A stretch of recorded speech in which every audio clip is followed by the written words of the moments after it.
Forgive me, I am not the sports fan, so anything sports related is not on my radar ever. So I respect those that are. I just not for me. Not in my household. We grew up without it either. So welcome everyone. Thank you so much for being here.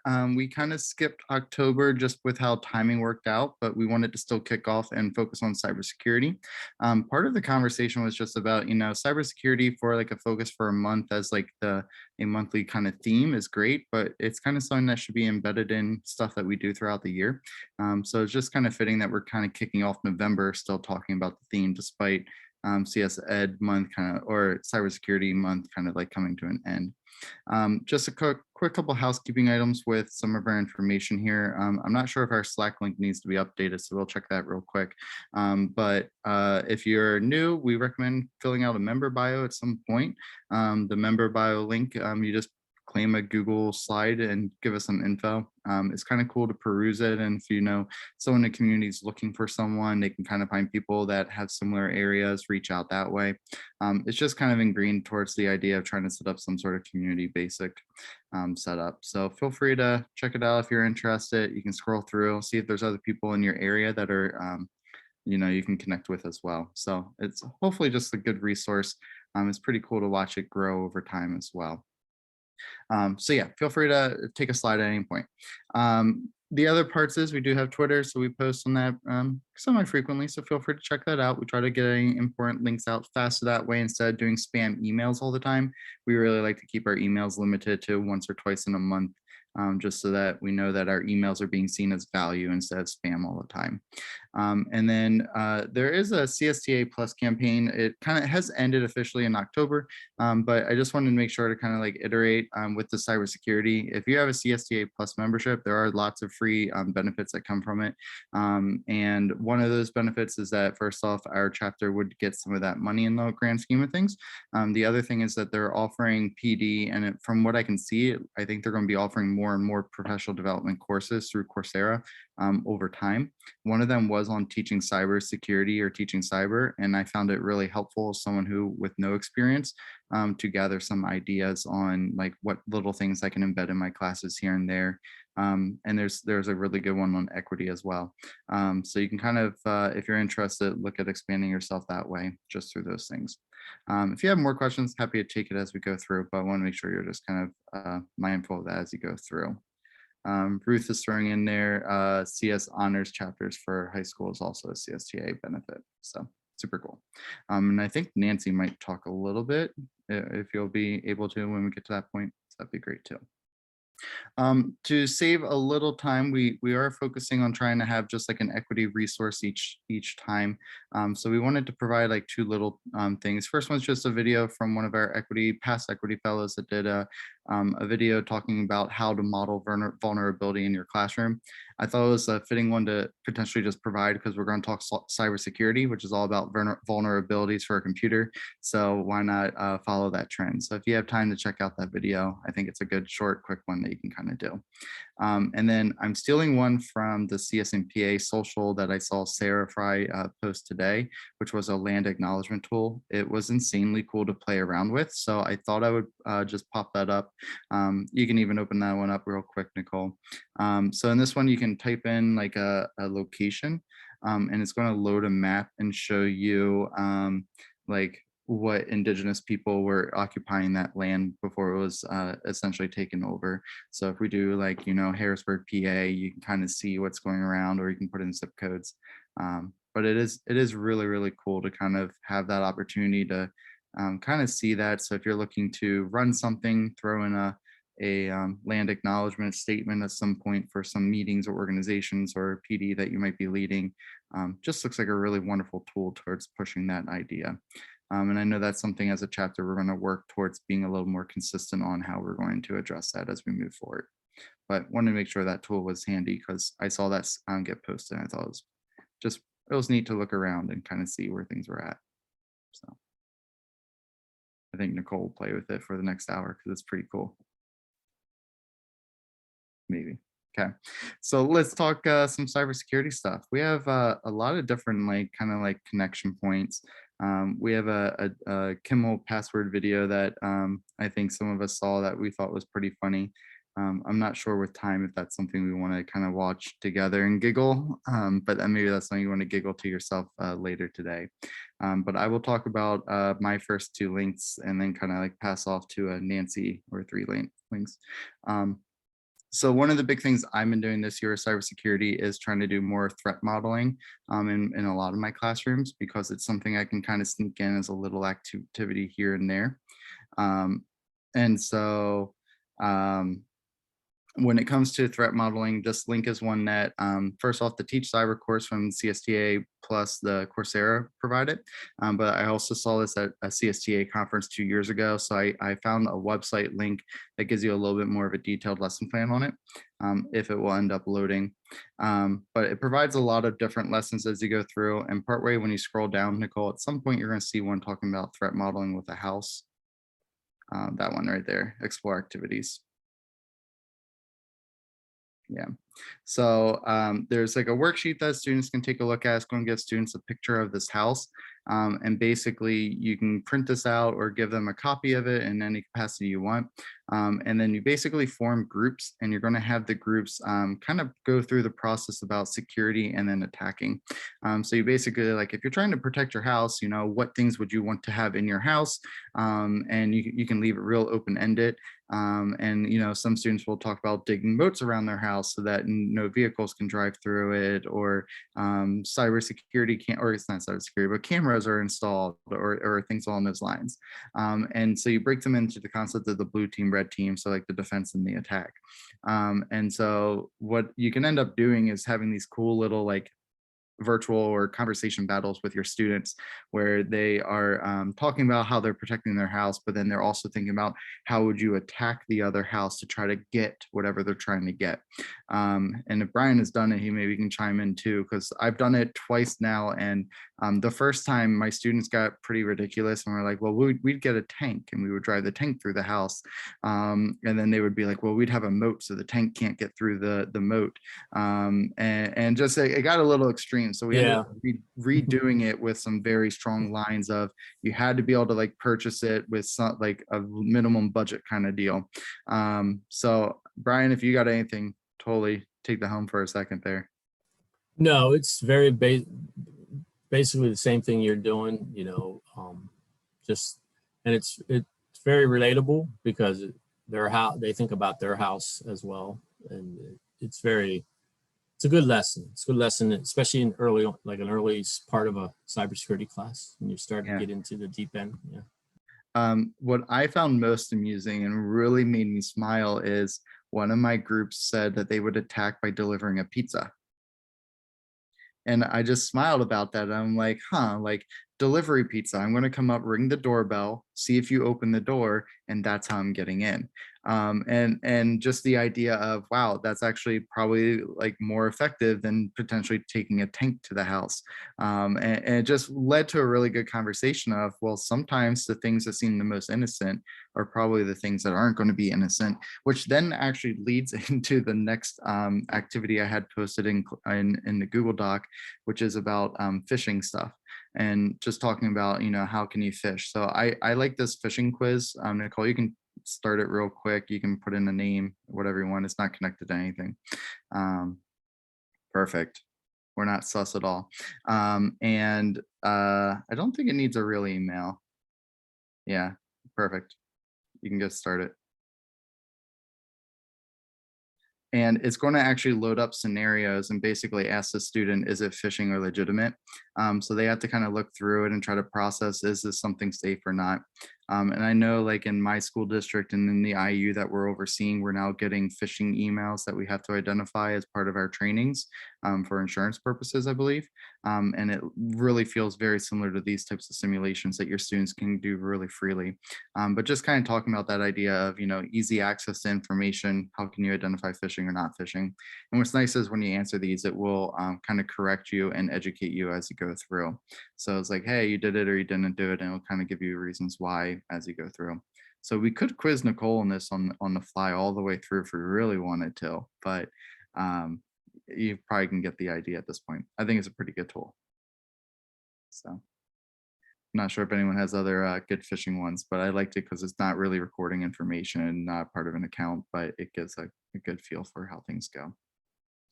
And then my last thing I wanted to just provide is I'm familiar with some cybersecurity competitions. I love competing in Pico CTF myself through Carnegie Mellon.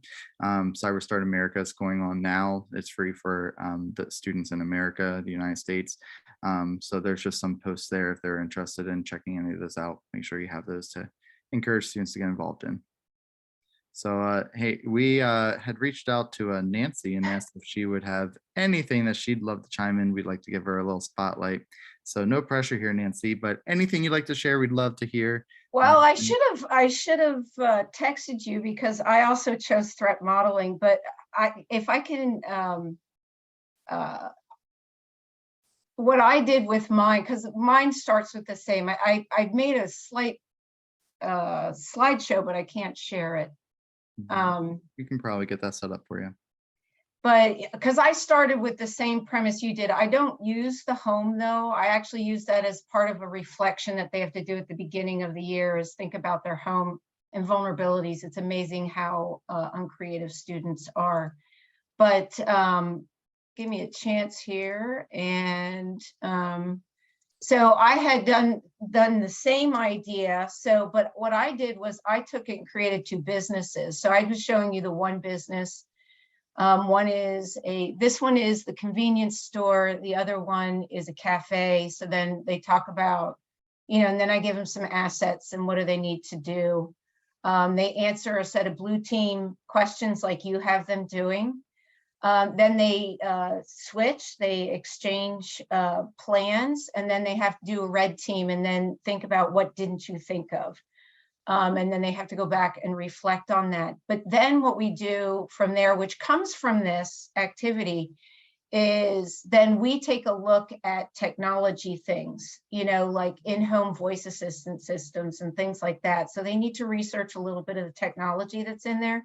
And then we redo the activity answering some of the blue team questions. So like here, the glucose monitor, like what would be some of the technological pitfalls? How could I hack that? What are the issues with hacking this? Like who might be at risk? Why might we choose to do that? So then they have to think about it ethically. But this comes from an activity that I got from, I think it was Stanford. There are these cards, and you can actually get free downloads. I ordered a set, so I had them for myself, but then you can make copies of them. And so there are these cards that there's one human impact, but then there's like all these titles for the cards. And so it goes on and it talks about, like, under human impact, how might this card play to the particular scenario? So like this one certainly matches the glucose monitor. And so then they have to look through and they have to read all of the cards. There's probably about 6 or 7 in each color. So one is physical well-being, malice or revenge, like what is the adversary's motivation for doing that? What resources might they have to hack that? And then what kind of methods might they have? And so then they need to read all the cards, pick the ones that speak to maybe that particular device, whether it's the autonomous car or, like Alexis in your home. And then they have to rank them, and then they have to pick the ones that are most important to this particular device. And then they have to speak to those and share those with the class, because it is interesting how they have a different perspective. Like the idea of the pizza, you come up with a hack that you just didn't realize or think about. And so that's what they're tasked to do, is sort of think about the different approaches to it. Like I say, like the well-being, how's the adversary thinking? What might motivate them? It could be money, but it could be just sheer boredom. So a card addresses the idea that it might be sheer boredom that encourages the person to start that. So that's how I expanded that. But I also would say that one of the other things when you started with your threat modeling, I'm like, oh dear, whoops, let me find my I do this from Parallax, and they have a cyber security, and you can do this with microbits. You don't have to use the cyber bot. And I did this last year for the first time, where we did radio communication between microbits. And then we can talk about how that works. You can send it encrypted. You can put a third microbit in place and be a sniffer. And so they're picking up on the transmissions between the two. And so it gives us a chance to kind of work with some of the ideas that we had in the past, like when we did our cryptography unit, then we tie that into it. And, you know, then they try to get the username and password, you know, and they run a brute force attack on it. And once they get, they just know it's a 4-letter word. Once it matches the 4-letter word, it's like bear or something like that, it automatically lets them in and starts to see the transmissions and things back and forth. So I add that since the threat modeling was already mentioned. So, and I've modified that a little bit too. I did a denial of service attack on the cyber bot. I have to refine that. It's a little wonky because of the servos needing to finish out their cycle and stuff. But yeah, those would be some of the ideas that I have. If I could stop sharing here. Did I hear that right? You said you're using that with microbits? Oh yeah, this is Parallax does, these tutorials are free access to you. Can you see them? Yeah, you can see them. And they give you the source code right in these tutorials. I think you're just sharing the PowerPoint, Nancy. Oh, I'm sorry. That's okay. I'm sorry, I did. You know what? I intentionally chose the PowerPoint. So let me choose that one. Yeah, reshare. There we go. Now, can you see it? Can you see? Okay. So they do, you can run through a series of these activities with microbits, and they give you all the code for it if you don't want your kids, like if you're working in a class where you want them to learn all that stuff, then they can build that because they know Python and things like that. My kids don't need to have programming skills to take my cybersecurity class because we don't do a lot of this stuff. So I give them some of the code. We might fill in bits and pieces, but we use it more for demonstration.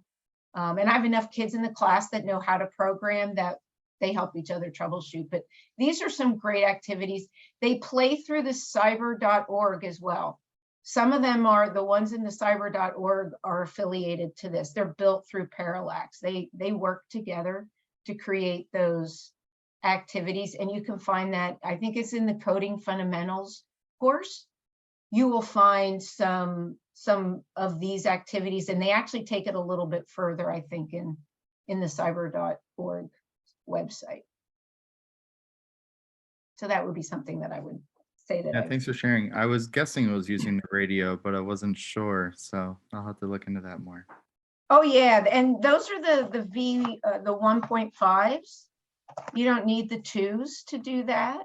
But you can do the whole where they're just talking to each other across their laptops. One becomes a transmitter, one becomes a receiver, and then you can do both at the same time that they're talking back and forth.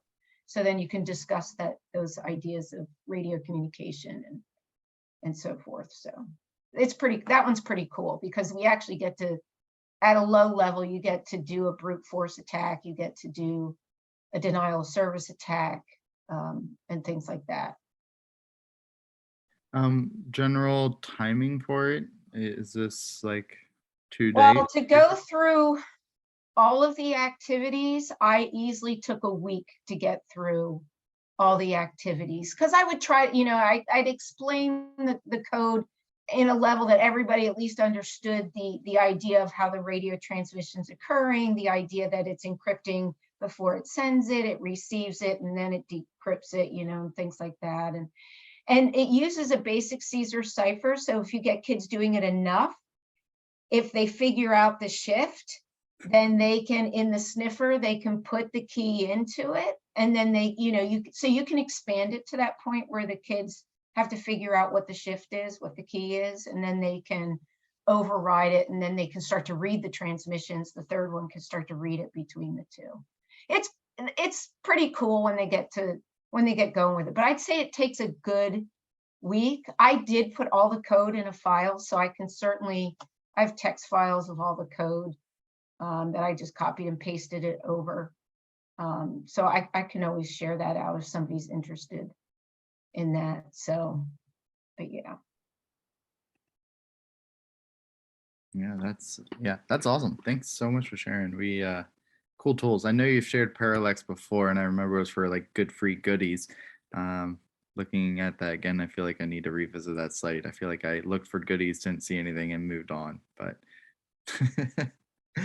If you register, they'll send you with their updates of, because they ran another one this summer and did some of the activities I just described. With the radio communications. I had already done them, but I sat through it anyway and got the PD hours for it. So yeah, cool. Awesome. Thank you so much, Nancy. We appreciate that. Let's see. So it looks like there's the Parallax links and stuff was being linked as Nancy was talking. So we got some good resources in there for those on the agenda. So hopefully that kind of helps as we go through too. Oops. Zoom just took over. There we go. Cryptography. Whoever posted that, you're up. I just added a couple of cryptography links, and I think they actually fit in really nicely with what you were talking about, Nancy, and that focus on the idea of ciphers, and really something that's just kind of hands-on. These are all links to different types of ways to kind of explore that idea of the cipher and cryptography. I think they might all be cyber.org links, to be honest.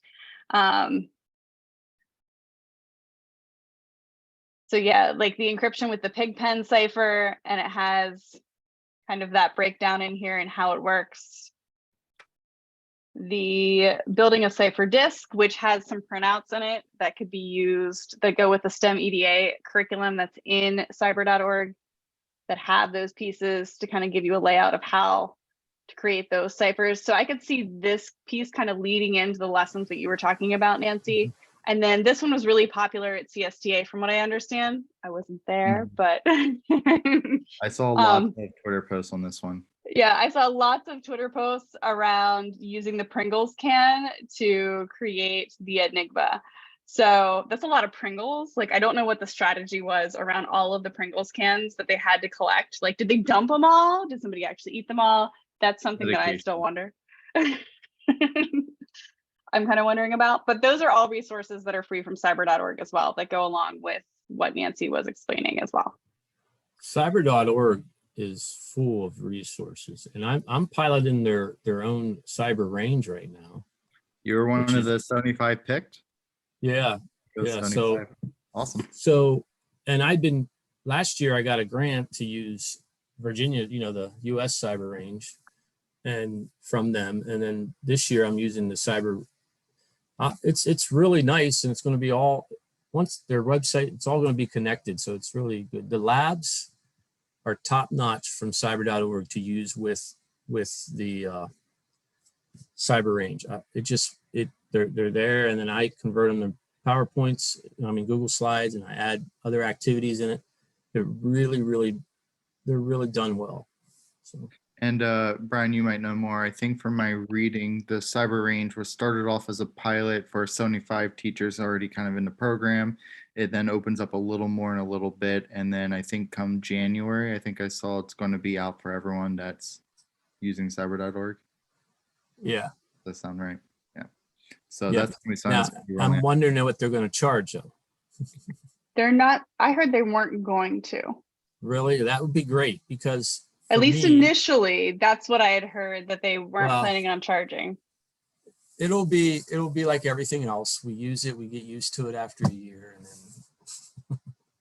I knew that they're going to run like the training that goes with it, I think, again this spring for everyone. So any of the training that goes with the range will run again in January. If they have another conference in the summer, I want to go, because I think that would be it. Yeah. Yeah, so Nancy's posting that she first off makes her kids eat all the Pringles, Nicole. And then, Pringles. On top of that, she thinks there's. I don't think the kids would mind that, really. I mean, in some places, like districts like mine, there's no food policy, so I don't even know if we can use Pringle cans, but yeah. So These are large ones. Nice. So I also posted a resource. I thought when Nancy was talking about cards, what I posted was going to be the next thing for the security card game. But there's this cyber defense security card game or cyber threat. They did post like a free thing last year you could ask for via email. I'll keep my eyes out, see if they do it again. But they have basically a card game where you have a pre-made deck. You can buy these booster packs or get booster packs that you attach to it.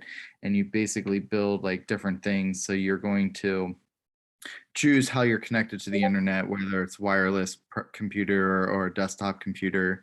You can then add things to it. And like backup encrypt your computers and things along those lines, and then you take turns attacking each other, scoring points. I played it several times. It kind of feels really wonky at times, which I think is normal for how cybersecurity kind of works. Sometimes your deck just crash and burns in the order you get, and sometimes like you're undefeated. So it's kind of interesting. It's not really as much of a game with strategy as it is more so just watching the combat back and forth as you go through. So yeah, but it did lead into good conversations. So I think that's one of the reasons why I wanted to post it, just with something. And it looks like they're charging right now, but there was some free campaigns that you could email. So again, if I see ever that come out again, I will make sure that we email that out to everyone. So yeah, looks like Nancy's checked out some of that too. And then the last one I wanted to share, this is a link I saw from one of the APCSA kind of networks. But before I do that, the other thing I really like with encryption is if you teach the CSA content, when you teach about like strings and do all the string methods, one of my favorite closing things to like have my students demonstrate knowledge is to do some encryption problems. I do two. I do one where it's just like the standard Caesar cipher, but I basically have a tutorial where they start by doing a single shift and convert it themselves through code. And then I throw a curveball and I make it like 12 shifts over and in reverse and make them try to like find a way to like figure out the shift and do the reversing.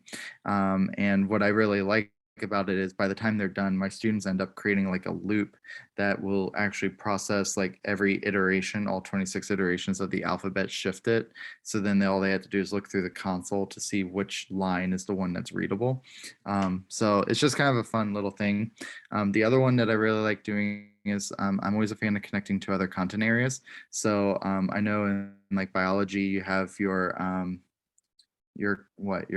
DNA strands, you have like A matching with D or things along those lines. I'm going to have to retouch on that before I teach strings because I'm out of that at the moment. But I'll give the students one strand of the DNA and ask them to write the complement to it, so that they write a program that like parses it. And then what I'll end up doing is I made up some fake like genetic illnesses, like this Picard syndrome, which has to do with like being bald, pulling off of like Star Trek references for those that know it. And basically I make up some sort of random string sequence. Maybe it's like an A followed by any genome or any letter followed by another A. And so they have to like search through it to do it. It's a pretty cool one. So if you teach the course, like to see that, I'd be happy to kind of share a little bit of that background code.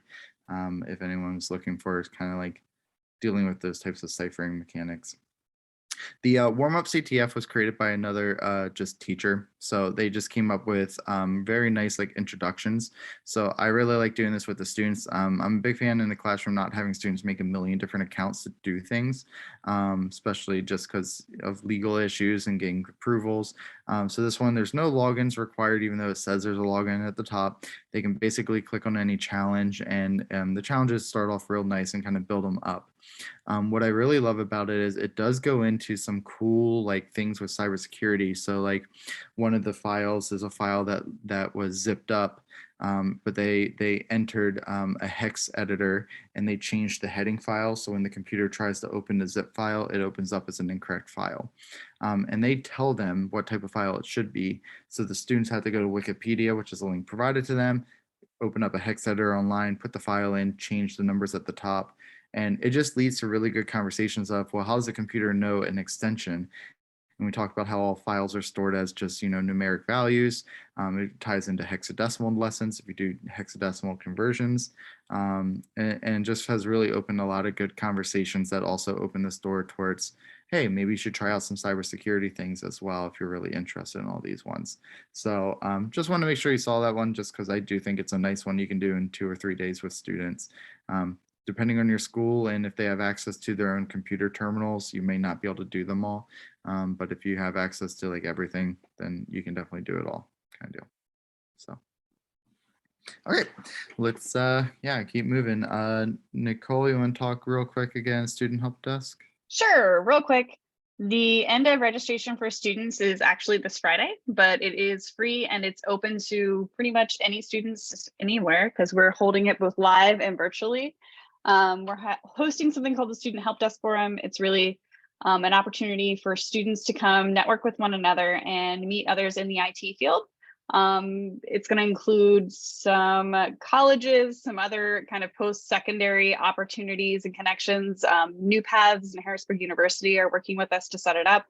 I know we have, I think, someone coming from CDW who's going to be presenting. There'll be a number of different breakout sessions with different IT folks that students can kind of go pester, ask questions, find, what do you need to know for an interview if you're going into IT right out of high school? What do you need to know as far as credentialing is concerned? All of those different pieces. So again, it's free and it's open to any students, teachers within the area who are interested. Perfect. We have the CS certification stuff for those interested. We're not going to run through that every time, but we'd like to keep that stuff handy because I know those things can change over time. So making sure you have those available for you. Looking towards kind of like some future things, we are working pretty hard to connect with all the other CSTAs and PA. Part of our goal for this year as like our own chapter was to try to bring some like bigger, more quality related like PDs. But the one awkward thing is if we ask for speakers to come and we have 9 or 10 members show up, those speakers may or may not feel like that's as valuable than it is if we have 4 chapters united together to bring 40 to 50 members together. So we're trying to like every chapter kind of like claim a PD month where we're trying to do something a little bigger. So Pittsburgh will be taking the lead in November. So we're not going to, as a Sus Valley, host a chapter meeting per se. We're going to be attending, if we're available, for the Bird Brain and Hummingbirds presentation that Pittsburgh's putting on November 17th. And we will send out information to you if you're not a member there, how to register and get to the virtual link as they work through it. It is going to be a little longer. It's going to be from 6:30 to 8:30. Pop in for a little bit. But if you're interested in learning more about some of those types of robots, this would be a great opportunity to probably hear more about that. So we'll let you know as more is coming up. On that flip side, we're planning on kind of continuing on with a fidgets journey in January. We're going to be coordinating with Lucas again and seeing if we can open that up again more statewide. We're also have officially a date in the books for the unconference. So it was a big hit last year. So we're hoping to see that continue to grow. We're looking at March 18th and we're looking again, time frame wise, like 9 a.m. to 12:30 a.m. or 12, not a.m., 12:30 p.m. And we're going to have hopefully a really good focus. There's definitely an equity line going through that. Sandy Hartman is hopefully going to be speaking with us as a kind of a keynote. And then for those not familiar, basically sessions are going to be kind of decided very impromptu right before the conference. We're going to ask everyone, what topics are most important to you? What do you hope to talk about? And let it really be a community-driven professional development for those interested.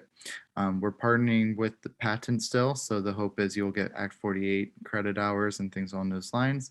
And they're opening up a registration and kind of handling that side of things while we're doing the organization side. So save the date. We will regionally in December kick off a CS Ed week. The theme sounds like it's going to be called Celebrate or Celebrating Progress. So we'll, as we learn more about that, try to work through what that's going to look like for us in December. So I think that's kind of all of our information. Some standing resources as always. And we kind of like to kind of do our closing with membership share. If there's anything going on in particular that you either want support, just want to kind of say what's going on in your life at the moment. I know we got some people involved in different, conferences or equity fellows or have attended some of the summits. If you've got something to share that the community would love to learn from or something we can post, we would definitely update it right there for you. I'd like to bring up the idea of, I'm on the committee for the Honor Society for CSTA. And so, that was part of the summit that I went to a couple weeks ago. And so I would certainly encourage, I mean, we only really have like 200 active, and they're not even all active, honor societies across the country. I think it's a great opportunity for kids to, as we talk about CS awareness, bring this, to our districts, the importance of computer science, and by adding the honor society and all that comes with that would be a great addition to any district to be able to do that. There is a resource pack. So one of the things we're planning this year with the current chapters, if you have a chapter, they're going to have a student summit in February, where they're going to ask for student proposals, and those students are going to present about their chapter, things that they're doing in their chapter, how do they maybe create events for their chapter, might be a topic that somebody wants to present. But what I find interesting for this is the resources that they want CSTA, that CSTA is providing these students. Like, they want them to go to a training like we, like if you're going to present for the annual conference, right? They want you to go to a training and things like that about how to prepare your proposal. They want to put students through that too, to give them that experience of what does it mean to have an idea, propose that idea, but also bring that idea to fruition so that it is a meaningful experience during this summit. And so I think that is an amazing opportunity for students as well. It's students leading students is what we want this event to be. So I know we don't have many, just a few active chapters in Pennsylvania alone. I know Stephanie's been to ours before, from Longwood. She's on the committee as well. Very active honor society she has down in the Avondale area. And so if you have any interest and want information, please reach out. I didn't find it other than to get it first started. It's kids doing the work. I tried, I have the kids doing the work. They're planning our CS Hour of Code event with the elementary schools. Right now, we're in the middle of that, where we go down and for an hour, we just descend on the elementary school and a couple grades and do some unplugged activities with them and stuff like that. So I think it's a great opportunity for students in this population to have a place to show their leadership qualities. And it, to try and bring, as we try always to bring equity and access to computer science. So I think this is a great way for students to demonstrate that chance, that awareness to computer science. So if you have anything that you have questions about, please reach out, and I'd love to share with you. Awesome. Nancy, I was going to ask, because I know I've heard this from other people that were looking into it. They always look at, like, because one of the requirements is like community hours, engagement, volunteering. And like, I think you kind of touched on a little bit about like hosting an hour of code. Are there other examples, or is it mostly like mentoring type like examples that are being done, or are we talking sometimes they're going out in the community and finding a way to put computer science into practice to help their community out? I think you can find a little bit of everything. It just depends on some of the chapters. I know one of the other committee members from California, that they do a lot of that, where they're going out in the community and doing more things. They might be doing like an after-school club, so that they're, whether it's at a middle school or even elementary school level. We did a family day of code where we opened it up to all the district families, K through 8. And so I would think, if your mission is to do maybe more community service, where you try to define a problem in your community and solve that problem, that might be, a specific focus of yours. Ours is right now for ours is more just bringing awareness to computer science and the value of computer science. So every group gets to do their own. The Constitution indicates that the students need to have at least 10 hours. Not all of them necessarily have to be in computer science either, but they don't want them double dipping, which is usually the big problem when you've got National Honor Society, Science Honor Society, you've got, now Computer Honor Society, or some other, like we have a volunteer and things like that, where, they have to put in so many service hours. So I think it depends. Every chapter kind of decides what their focus is. So there isn't necessarily that one big thing that everybody has to do.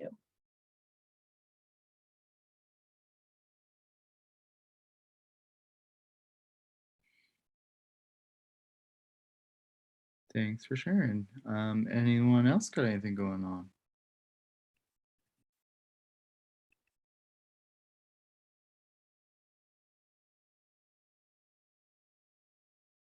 I know, baseball, right?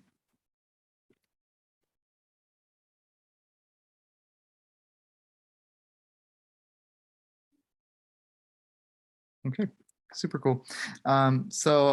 Anyways, Nancy, thanks so much for sharing. I'm sure there'll be more conversations on the Honor Society. I think over time we're going to see that start to grow as people start feeling more comfortable as they fall in the shoes of what they're currently doing.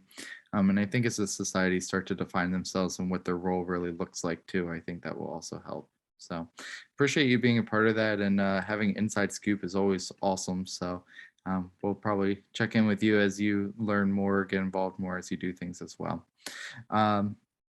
We appreciate you being here as a community. We'll hang tight for a little bit. If anyone wants to linger and ask anything or chat for a little, totally welcome that.